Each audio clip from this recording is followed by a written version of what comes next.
GCC രാജ്യങ്ങളിൽ ചൂടിനും ഹ്യൂമിഡിറ്റിക്കും ആശ്വാസം നൽകാൻ കാലാവസ്ഥാ മാറ്റത്തിന്റെ അടയാളമായി സുഹൈൽ നക്ഷത്രം നാളെ ഉദിക്കും. സുഹൈൽ ഉദിച്ച് 40 ദിവസത്തിനുള്ളിൽ അന്തരീക്ഷം തണുക്കും എന്നാണ് കണക്കാക്കുന്നത്.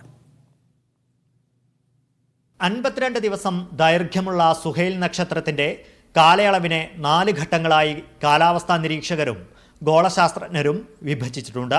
ഓരോ ഘട്ടം കഴിയുന്തോറും ചൂട് കുറയുകയും അന്തരീക്ഷം തണുക്കുകയും ചെയ്യും. അറബിയിൽ അൽതർഫ, അൽജബ്ഹ, അൽസബ്ര, അൽസർഫ എന്നിവയാണ് സുഹൈൽ നക്ഷത്രത്തിന്റെ 4 ഘട്ടങ്ങൾ. ആദ്യഘട്ടമായ അൽതർഫയിൽ അന്തരീക്ഷം ചൂടുള്ളതും ഈർപ്പമുള്ളതുമാകും.